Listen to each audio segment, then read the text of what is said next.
because I'm here to deliver my condolences and the condolences of the Azimio fraternity who could not be here, to the family of General Ogolla, to Mama Eileen, the children, and the entire family. Everything else has been said. I would only like to add, when an accident occurs, it's a security issue. There are security concerns which deserve an answer for the nation. And since an inquiry has already been formed, we look forward to a speedy investigations. I salute our fallen general. Fare thee well. May God bless him and his family. Thank you. Thank you, thank you. Anadwa wacho matin gidholuo to moro wacho gi Kisungu. Adwaro ni mondo jo-SIAYA duto mondo winj wach ma wacho ni wuoyi ma waiko kawuono ni ok en ng'ama inyalo pando.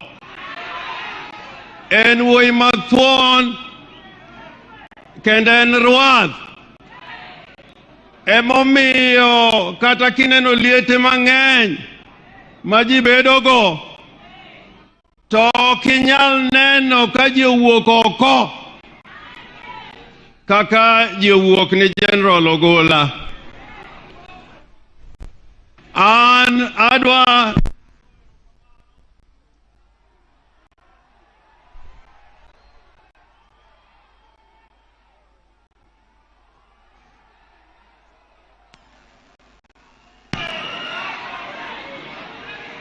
mitambe mokethre, onge gi marach. Onge gi marach, onge gi marach. An ing'e ni abe an gi mach moro kama kosim to adhielo. Adwa wacho ni yani kawuono jomotelo ni nyasi ni gin jolweny, the military of Kenya. Adwa wacho nyim oganda ka ne utimonwa tim maber ka uko wuodwa kaka ukoni. Agonu erokamano. I wanted to say this briefly. How do we mourn our heroes? We have had many heroes. And I was so happy when Joel was speaking here and he made a wonderful speech that your father took you to Jaramogi's mausoleum. Your father took you to where Achengoneko is buried. And I am sure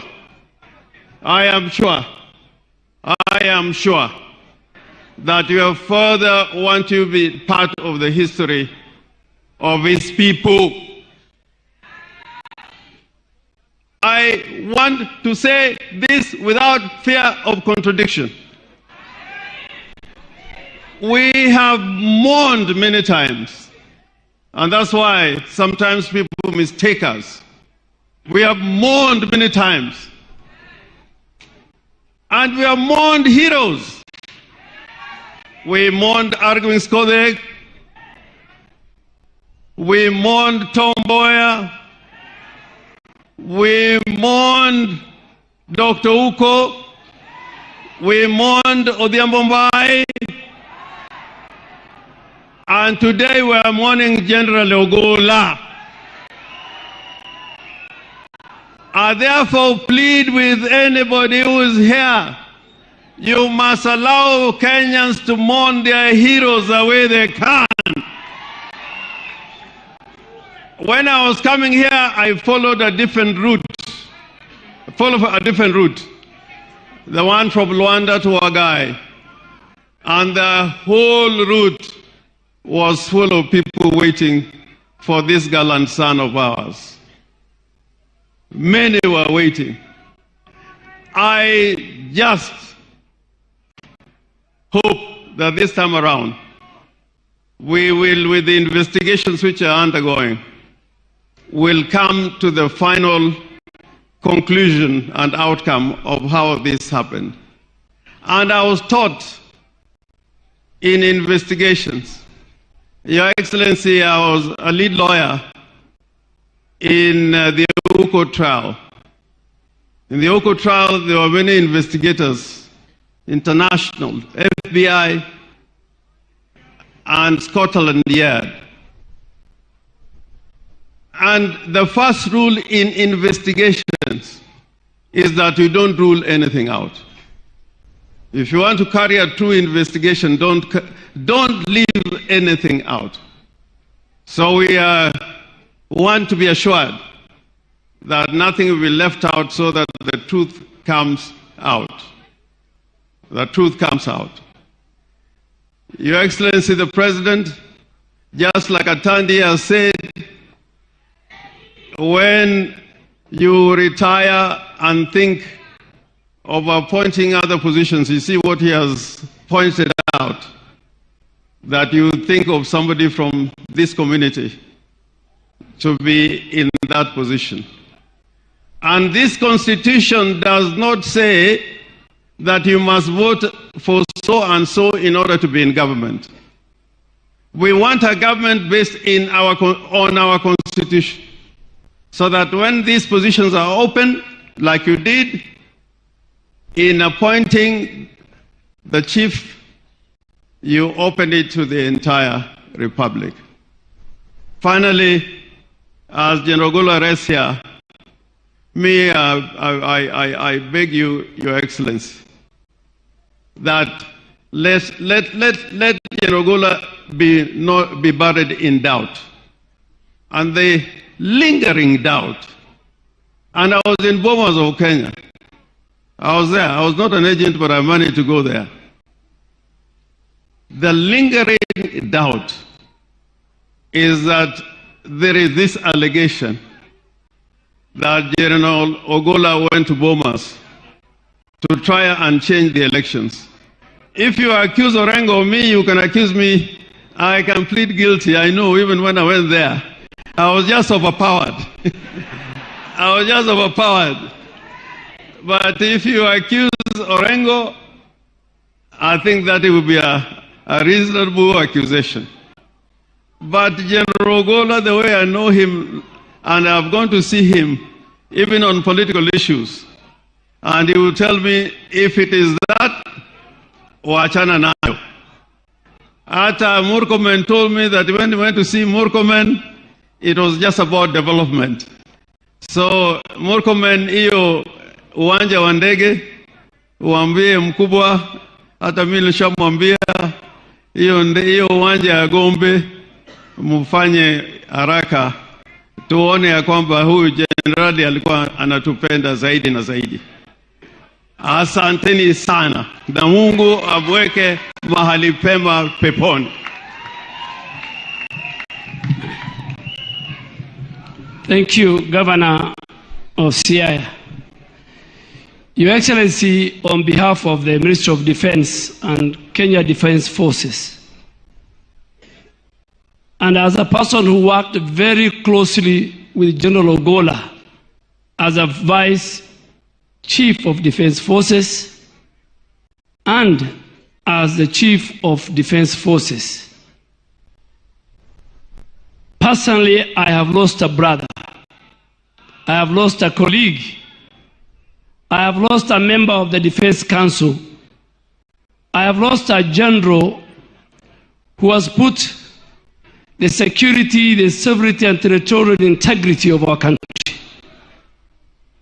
His family will confess, Your Excellency, that even Christmas and New Year, General Ogolla could sacrifice and tell me, let's go and visit our troops in deep operations. Those outside the country, we were in Kismayu, we were in deep hostile areas. He was a man who was committed to his work. He was a man because the office of the Minister and the Vice Chief of Defense Forces are the closest officers, Your Excellency. I work with all the Vice Chief of Defense Forces and the Chief of Defense Forces. He was a man of discipline and honor. I don't want to say more because you have interacted with him too. So, Your Excellency, the rank and the leadership of Kenya Defense Forces, we have a lot to learn from General Ogolla, our general. The way we will learn and have learned more with the previous Chief of Defense Forces. We want to assure you that we will leave the legacy and the dreams of General Ogolla for the safety of our nation, be it in the air, land, and the sea. But Your Excellency, as our Commander-in-Chief, if you allow me, the former Prime Minister yesterday said a statement. And I want to qualify that statement. Because General Ogolla was very close to me, particularly when he was the Vice Chief of Defense Forces. And when the whole issue of bombers, 15th of August, was hanging over his head, he even told me, and the family can agree with me, we had conducive discussion, that even he has lost weight, that this thing was disturbing him. And Your Excellency, General Ogolla was not, as the Vice Chief of Defense Forces, was not a member of the National Security Committee, which is chaired by the Head of Public Service. So how did the General Ogolla went to NSAC and to bomb us? And as a Muslim, General Ogolla shared with me text messages of his superiors and members of the National Security Committee then. And he asked 3-4 times. First, in the morning when he was going to NSAC, he showed me the message that he was given, go represent me at NSAC, because of a prior other commitment of the person who was supposed to go. When he went to NSAC, General Ogolla, and a direction was given to him with the other colleagues, with a leader, him as a member, to go to bomb us. General Ogolla, as a respectable soldier and general, he asked and sent a text message to his bosses and asked, what am I going to do in bombers? And this has happened. And General Ogolla was told, it's been decided, you go. And I'm narrating what General Ogolla today, he's lying here, this man, told me. When he went to bombers, the then chairman of IBC, he told me, kept them for 5 hours. And the 411 came while he was in bombers, saying the results will be announced at 3. And General Ogolla then again sent a text message and saying, now that the result will be announced at 3, as a general, as a soldier, what am I doing here? And he was told, stay with your colleague. That text message is there. When His Excellency yesterday said, I had a one-to-one with the General Ogolla, he gave me permission to have one-on-one discussion with the General Ogolla on a Monday from 7 to 9:30 p.m. in my house. His security, his drivers can confirm.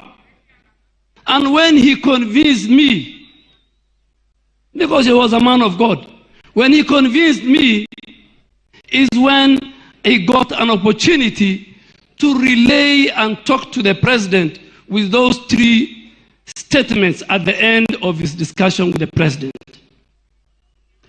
Today, I want to confirm that because of what happened to General Ogolla, the president as the chairman of the National Security Council, so that for it not to happen again, the president has directed last year that members of the National Security Committee, the IG, the DG NIS, the head of public service, PS Interior, PS Defense, CDF, PS Foreign Affairs, PS Treasury, and the Solicitor General can never again delegate the attendance of that membership to their juniors. Because tomorrow, another member of the National Security Committee will commit the same crime. So Honorable Raila Odinga was very right. Very right. And I came today to qualify his statement that General Ogolla, a man he knows, would not have gone to bomb us. And the people who sent him to bomb us, some of them are here.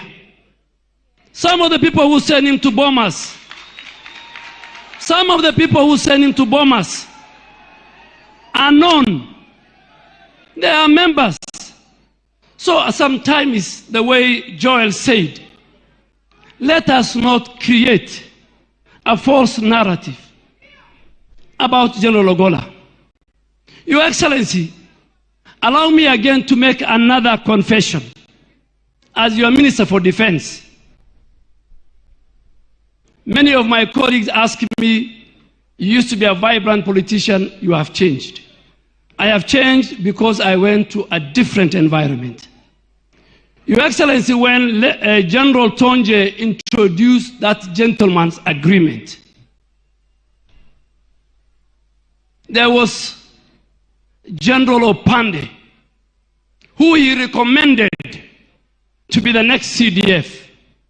But he did not. He was not given that chance.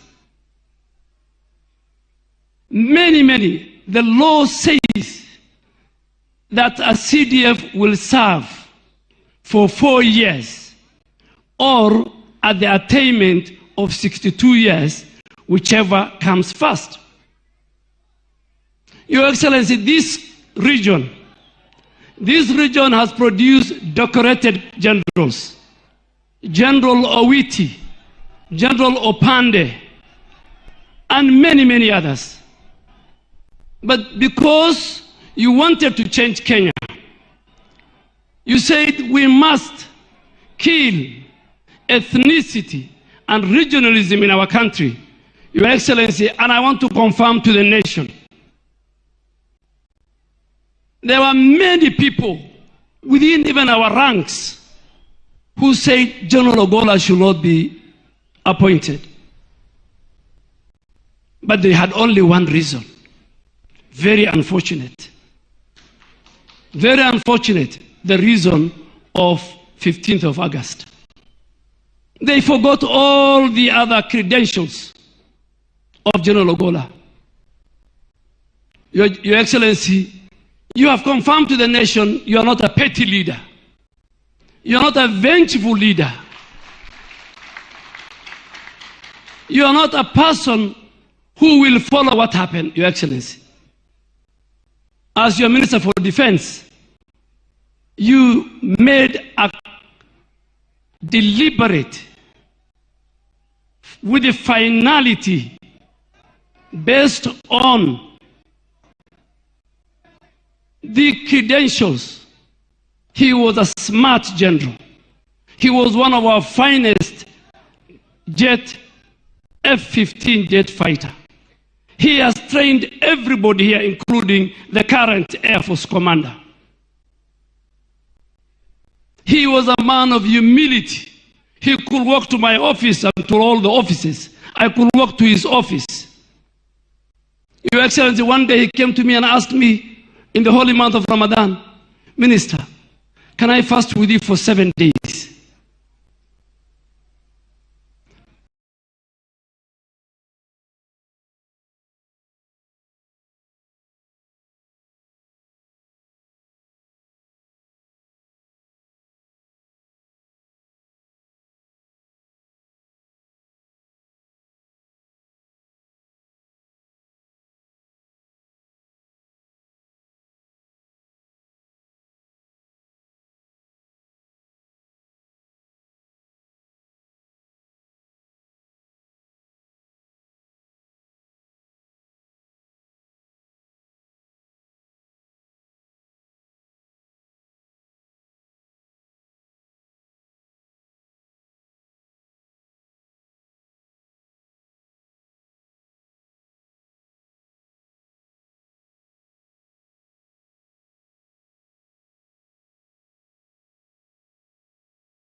He had good plans, Your Excellency, for the 15th of May this year of our graduation. And he told you the reforms he will introduce, and you will see it, because our team is here. Your Excellency, you'll go into the annals of history as a person who appointed not only General Ogolla, not only Raymond Omolo, not only many Kenyans to key security positions, including myself, without regard to ethnicity, to the region they come from, and to how their communities voted in last election. Your Excellency, you will be the one that will make sure that Kenya will be a country that everybody and every community will be proud of. With those many remarks, Your Excellency, let me take this opportunity